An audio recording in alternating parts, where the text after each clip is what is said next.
Hi, I'm Dustin Abbott, and I'm here today to give you a first look at the second of the three announced lenses from the new manufacturer Viltrox. And so this is another lens for Sony FE. It's a full frame compatible lens. It is an 85mm f1.8 lens.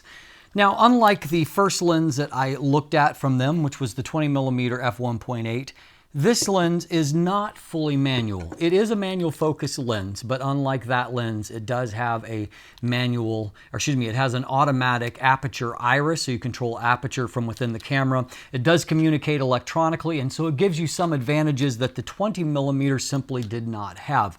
Today, we're going to take a look at the actual build and design here and give you an idea, a little closer look at this new lens. It is available for a really reasonable price. So let's jump in and let's take a look at it.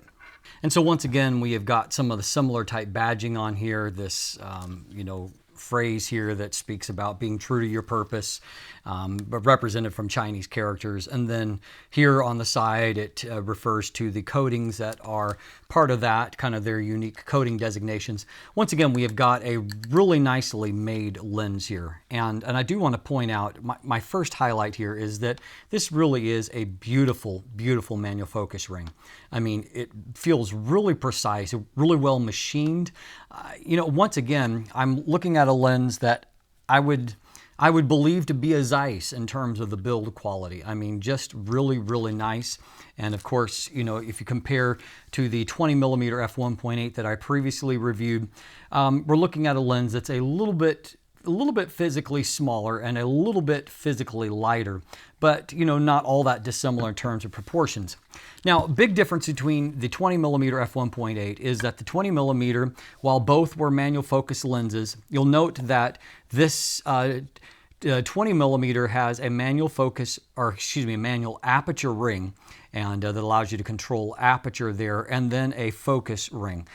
Now in this case, you'll see that we've got a little bit cleaner look. This is actually, I would call it a little bit more handsome of a lens, and in part because there's less going on. Basically you have the manual focus ring, and that's the only kind of distraction here on the bottom, or on the body. And the reason for that is that unlike the 20mm, this lens has both electronic contacts that allow it for the aperture to be controlled from within the camera, and so it has an electromagnetic aperture iris. But beyond that, it also will communicate EXIF data and information.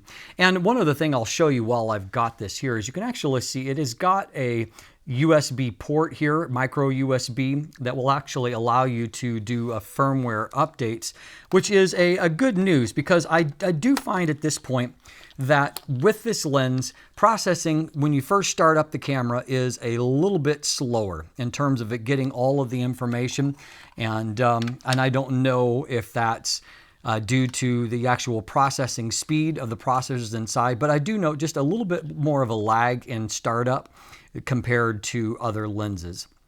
And so it is my hope that that's something that will continue to be improved. And, it doesn't show up necessarily all the time, but I did note that just in everyday usage that I did see a little bit more of a lag when it came to that.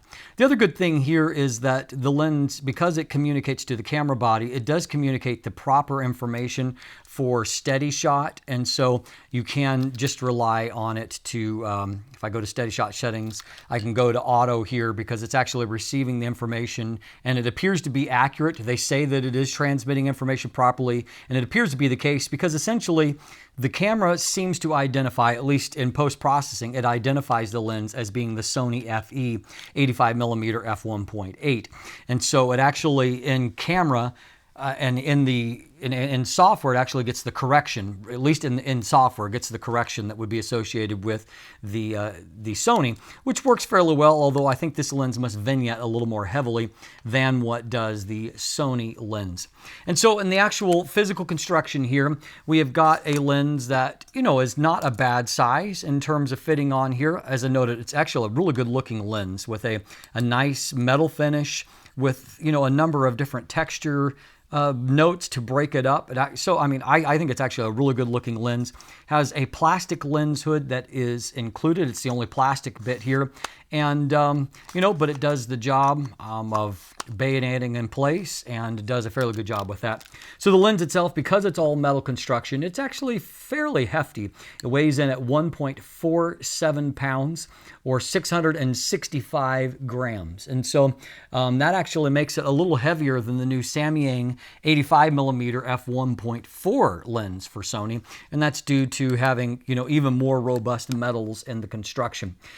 The lens itself has a diameter of 3.11 inches. And so that is 79 millimeters. And as a byproduct of that, we have got a 72 millimeter front filter thread here, which is, you know, not as common as 67 or 77 millimeters, but shared with quite a few lenses. We've actually got a pretty nice pinch cap here that, you know, I think is made as well as what, you know, pretty much anybody is making. Right now, I think Tamron has the best of the current pinch caps. Now up front, they call this an HD Nano multi-coating that on the front that they does say helps with water resistance and also, you know, resistance of fingerprints, making it easier to clean. And so, you know, some nice bits there for such an inexpensive lens. Now, in this case, we have got a minimum focus distance of 0.8 meters or 80 centimeters or 2.62 feet. And so resulting of that is that we've got a maximum magnification ratio of 1:8 or 0.125 times. So roughly about middle of the pack, but on the better side if you call 0.12 kind of the average of what I've seen. So it's just slightly better than average when it comes to that. Optical formula is 10 elements in 7 groups. And as I noted, handling is actually really good. Now, what the lens doesn't do, the one thing that it doesn't do that I wish it did for a manual focus lens is that it doesn't automatically you know, note that input is being made and thus magnify the image in the viewfinder. I would love for that to be the case. Unfortunately, it's not here. But, you know, the nice thing is that, of course, manual focus is much easier on Sony, where you have manual focus aids, where you have image stabilization that helps you with all of that. And so overall, it's actually, the handling of the lens is really quite good. In some ways, Viltrox has kind of closed the gap as to what, you know, Samyang was like when they first came onto the market with manual focus lenses. But although their pricing basically where Samyang was, this lens retails for under 300 bucks US. And so very inexpensive. But unlike the Samyang lenses, this is not a plastic fantastic. It has very high grade of build. And also, unlike the early Samyang lenses, it does have that electromagnetic aperture, some XF information. And of course, that's particularly useful on a Sony body, where that will allow you to get some correction and to communicate. And so you're ready to go when it comes to the steady shot, giving you image stabilization for that. And so really, if you're looking for an inexpensive 85mm lens, on the surface of things, the Viltrox 85mm F1.8 offers a lot of bang for the buck. But does it perform optically? That's what we're going to look at in our next episode, where I give you a look at the image quality performance from the lens, a comparison to another very good 85mm F1.8 lens, and I'll render you a final verdict on the lens for both stills and video. And by the way, due to that fantastic focus ring, this is a nice option for video. So stay tuned for that. In the meantime, though, you can whet your appetite by taking a look at the image gallery, where you can see photos that I've been taking over the period that I've had that, which will be a while because this lens is one that came during a time where I had a lot of other prior commitments, and so the actual review got pushed out a little bit. And so I've taken a lot of photos with it in the interim, and so you'll want to jump in and take a look at that image gallery there. There's also buying links if you'd like to purchase one for yourself. You can also find linkage down below to follow me on social media, including now on Instagram, to become a patron and help support what I'm doing, along with getting sneak peeks of upcoming content before anyone else. Beyond that, you also can sign up there for my newsletter, and if you haven't already, please click that subscribe button. Thanks for watching. Have a great day.